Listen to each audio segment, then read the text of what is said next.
Okay, so the goal here is to be able to identify the 7 different reaction types. All right, so what are chemical reactions? Well, the process by which atoms of one or more substances are rearranged to form different substances. All right, so that's where what it has to do with electrons. You have your reactants, and that they turn into products. Reactants undergo some change to yield something new, which we call products. There are seven major types of reactions. You have synthesis, decomposition, single replacement, neutralization, combustion, and polymerization. Oh, and I forgot double. Did I have? Oh no, I did have. I don't know if I had double. But those are the 7. All right. So synthesis. We're going to go through each one. So starting with synthesis. Synthesis is like a synthesizer. It puts things together, and you produce something. You produce one single product. You have 2 or more substances. They react, and then you end up with a single product. It's like what we do when we're baking our brownies. We throw in all the different ingredients. We end up with one pan of brownies. That's synthesis.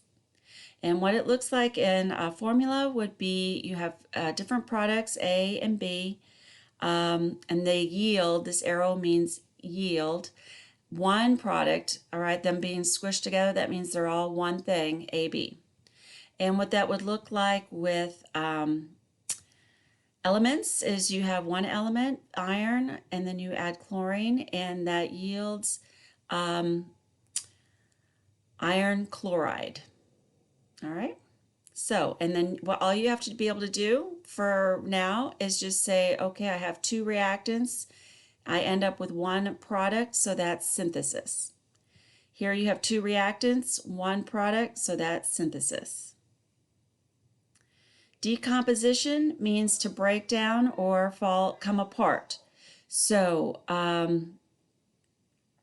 you would have one compound as your reactant, and then it's going to yield 2 or more elements or compounds. And what that would look like is if you have decomposition, here's your one reactant, and you have 2 products. And element-wise, here's aluminum oxide, and that yields aluminum by itself and oxygen by itself. So they're breaking apart. One thing, sodium chloride, you end up with 2 things, sodium separately from the chloride. That's decomposition. All right, so single replacement means you're going to exchange or switch one element. So in a single replacement reaction, the atom of one element replaces the atoms of another element in a compound. So just like it sounds, single means one and replacement means switch. So looking at this, you have 2 reactants, 2 products. So it's not synthesis or decomposition. Now let's see what happens. I've got basically A was by itself, and over here now B is by itself because the A and the B switched. All right. Or I don't want to write it like that. Well, I guess I could. The B was with the X, and then it leaves with the by itself. All right, it was with the X, and then now it's by itself. Now the A is with the X.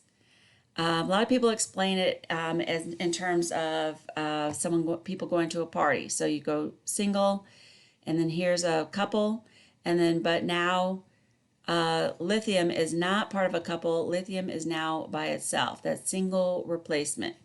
Okay, the lithium got replaced with the potassium. All right, and in here, in this one, fluorine was by itself. Now it's with the sodium. All right, the sodium was replaced by the fluorine. or bromine, I'm sorry. Erase that. That you had bromine and the fluorine switched. Okay, because now fluorine's by itself and now bromine's by itself. All right, hopefully that didn't just make it more complicated. All right, so double replacement is where you, double means two, so you have two things switching. All right, there's an exchange of ions between two compounds. So there's no singles here. You have two reactants, two products, and there's no single element, all right? So what's happening is the A and the B are switching, both of them. The A was with the X, and then now it's with the Y, okay? The B was with the Y, and now it's with the X. So that's a double replacement. The A and the B switched, and the X and the Y switched. Partners. All right. So you had two couples, and you end up with two different couples. All right. So here we have magnesium and magnesium bromide, but we end up with magnesium chloride. All right. So the bromine and the chlorine switched, but also the magnesium and the sodium got switched, have different partners. All right, so that's double replacement. If you have a double replacement that involves an acid and a base, and it for the reactants, and then you produce a salt and a water, that is called neutralization. And it's a little more tricky because you have to be able to recognize what an acid is, but that's not too hard. An acid has the H in front. The positive cation is hydrogen. And a base has hydroxide as the anion. All right, so acid has the H in front, and the base has the OH at the end. And you'll see, here's an example. So basically here I have an acid, and this would be a base.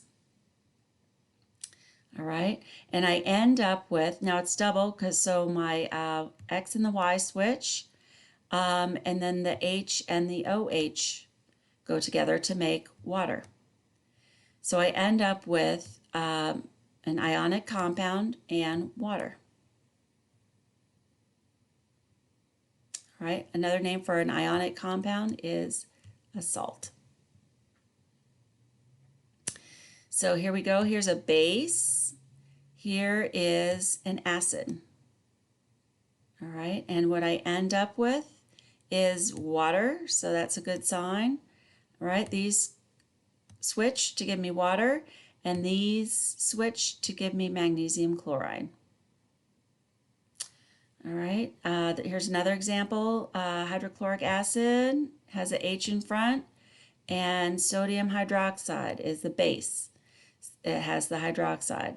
These switch, and so I get water, and these switch, so I get a salt, sodium chloride.